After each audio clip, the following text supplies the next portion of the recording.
Fundamental შეხვედრა მუნიციპალიტეტების მერებთან, საკრებულოების თავმჯდომარეებთან, სახელმწიფო რწმუნებულებთან და განვიხილეთ ის საკითხები, რომლებიც დაკავშირებულია რეგიონების განვითარებასთან. Ყველა მნიშვნელოვან საკითხს შევეხეთ, მათ შორის იმას, თუ როგორ უნდა დაიგეგმოს გრძელვადიან პერსპექტივაში მუნიციპალიტეტების განვითარება, ქონდა საუბარი ოპტიმიზაციასთან დაკავშირებულ საკითხებზე, კოორდინაციის საკითხებზე ძალიან მნიშვნელოვანია მჭიდრო კოორდინაცია ცენტრალურ ხელისუფლებასა და ადგილობრივ თვითმმართველობებს შორის ძალიან ბევრი პროექტი ხორციელდება სამინისტროების მხრიდან ადგილობრივ დონეზე და რა თქმა უნდა აქ არის მნიშვნელოვანი მუნიციპალიტეტების ჩართულობა, ასევე შევეხეთ სოციალური დახმარების საკითხებს და აქ მუნიციპალიტეტების ჩართულობას, როგორც მოგეხსენებათ, საჭიროა ამ ბაზების გადახედვა და ამ თემაზე აქტიურად ვიმუშავებთ ბუნებრივია მუნიციპალიტეტების ჩართულობით და ასევე ყურადღება გავამახვილეთ, რა თქმა უნდა, კორუფციის პრევენციის მნიშვნელობაზე. ამ კუთხით ძალიან ბევრი მნიშვნელოვანი ნაბიჯი გადაიდგა, როგორც მოგეხსენებათ, და მნიშვნელოვანია ბუნებრივია, რომ ადგილობრივი თვითმმართველობის დონეზეც მაქსიმალურად შევძლოთ კორუფციული პრაქტიკის პრევენცია. ოპტიმიზაციაზე რომ გითხრათ უფრო კონკრეტულად, ბატონო პრემიერო. ჯერჯერობით კონკრეტული არაფერი ვიმუშავებთ ამასთან დაკავშირებით თვითმმართველობებთან, უბრალოდ ვიმსჯელეთ იმაზე, თუ როგორ უნდა დაიწყოს ეს პროცესი. აქ საუბარი არსებითად სტრუქტურების გაჯანსაღებაზე. ვფიქრობთ, რომ ეს არის შესაძლებელი, არის ამის საჭიროება და მასზე გაგრძელდება მუშაობა მუნიციპალიტეტების ხელმძღვანელებთან ერთად. ამერიკის სახელმწიფო დეპარტამენტის ყოფილმა მაღალჩინოსანმა მაიკ პენსმა დიდი ბრიტანეთის ყოფილი პრემიერის შოუში ევროპის ორმაგ სტანდარტზე ილაპარაკა, კერძოდ კი საუბარია გამჭვირვალობის შესახებ კანონზე. მისი თქმით, ევროპაში აცხადებენ, რომ აღნიშნული კანონის მიღება არის საჭირო, რადგან ამერიკიდან შემოსული გრანტების საჯაროობის უზრუნველყოფა მოხდა, თუმცა აღნიშნულ კანონზე თავის დროზე სანქციებით ემუქრებოდნენ უნგრეთს, საქართველოს და ევროპის სხვა ქვეყნებს, რომლებსაც სურდათ მიღება. რასთან გვაქვს საქმე თქვენი შეფასებით და ასევე ჩარევების წინააღმდეგ უკვე მუშაობს ბრიტანეთი, ევროსაბჭო, მაშინ როდესაც საქართველოს დღესაც აკრიტიკებენ, რით ახსნით ამ მიდგომას?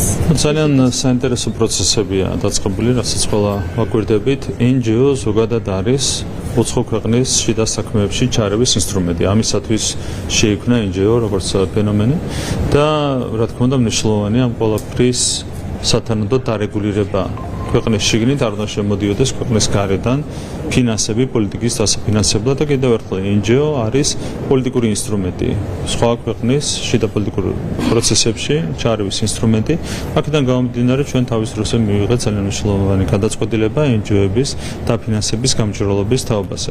და აქ აბსოლუტურად სწორი მინიშნება, რასაც ჩვენ გვაკრიტიკებდნენ და არა მარტო გვაკრიტიკებდნენ, იმასთან დაკავშირებით ახლა აქტიურად ვშელობენ უკვე ევროპის ქვეყნები, ევროკავშირში.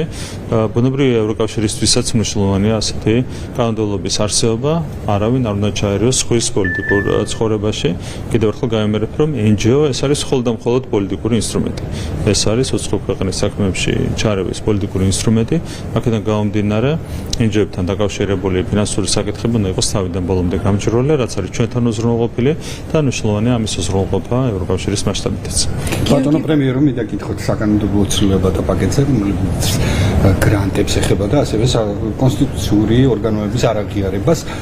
თქვენი აზრით ეს პაკეტი რა რისკები უნდა დააზღვიოს ამ პაკეტმა და რატომ გახდა საკმაოდ გამკაცრება ამის საჭირო?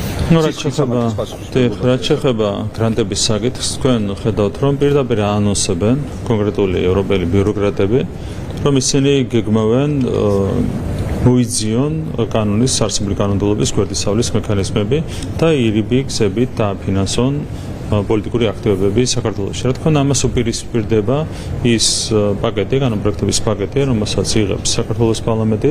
შესაბამისად, ეს არის ძალიან მნიშვნელოვანი ინიციატივა და ამ მართლებით, რა თქმა უნდა, მუშაობა უნდა გაგრძელდეს. რაც შეეხება კონსტიტუციური სისტემის არაღიარებას, ესეც არის დაკავშირებული პირდაპირ ჩვენს ეროვნულ ინტერესებთან, კონსტიტუციის დაცვის ინტერესთან თქვენ იცით რომ არის 5 სახელმწიფო კიდევ ერთხელ მინდა ეს გავიმეორო რომელიც არ აღიარებს საქართველოს ტერიტორიების 20%-ზე ჩვენი ხელისუფლების იურისდიქციას და ქვეყნის შიგნით არიან ძალები ესენიც არიან თან გარედან წაქეზებული ძალები და გარედან კოორდინირებული ძალები რომლებიც არა 20%-ზე არამედ ქვეყნის ტერიტორიის 100%-ზე არ აღიარებენ საქართველოს ხელისუფლების იურისდიქციას რა თქმა უნდა ეს არის ეროვნული გამოწვევა რასაც უნდა დაუპირისპირდეს კანონმდებლობა და ძალიან მნიშვნელოვანია რომ პარლამენტი გეგმავს შესაბამის კანონის მიღებას.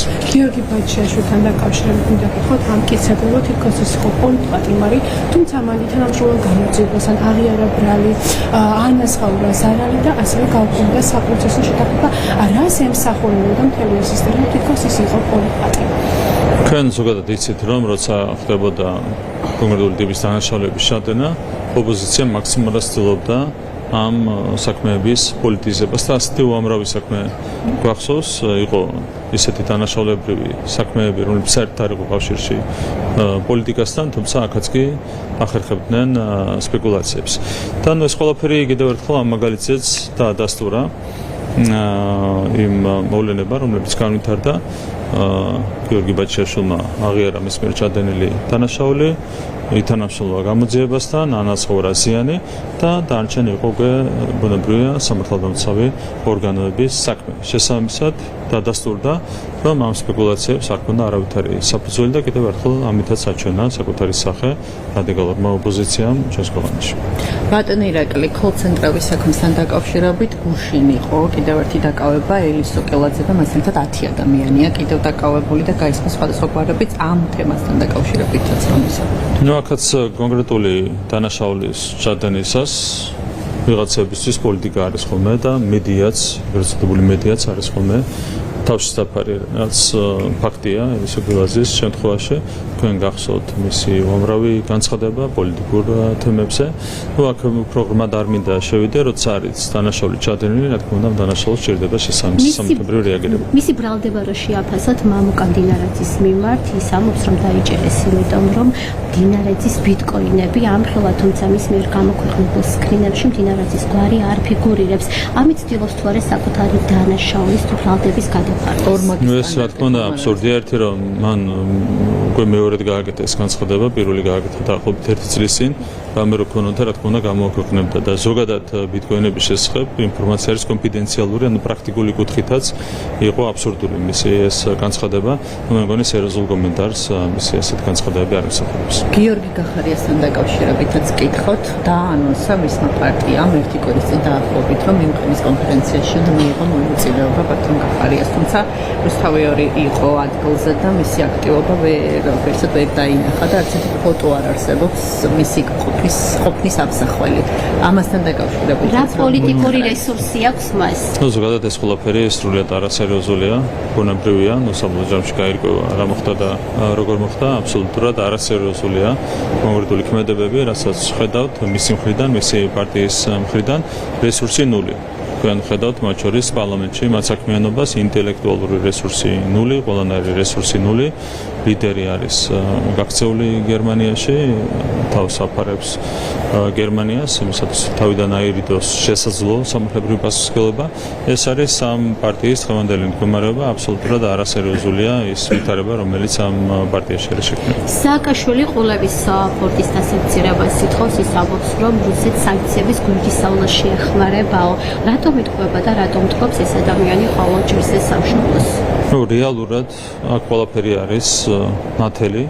ჩვენ შესაბამისი ინფორმაცია გავუზიარეთ ევროპულ სტრუქტურებს, რაც ადასტურებს იმას, რომ არავითარი მსგავსი ფაქტი არ მოხდა. ზოგადად თქვენ იცით, რომ სასანქციო რეჟიმს ჩვენი ხელისუფლება იცავს ძალიან მკაცრად, იყო უამრავი სპეკულაცია, შემდეგ ჩამოდიოდა სხვადასხვა მონიტორინგის მისია ჩვენს ქვეყანაში, მათ შორის ამერიკული, ევროპული, ბრიტანული მისია და ყველამ დაადასტურა, რომ ყველა განცხადება სანქციების გვერდისავლასთან დაკავშირებით იყო სრულიად სპეკულაციური და ეს ეხება რა თქმა უნდა ყულებსაც და კიდევ ერთხელ ამასთან დაკავშირებით ევროპულ სტრუქტურებს ჩვენ გადაუგზავნეთ სრული ინფორმაცია.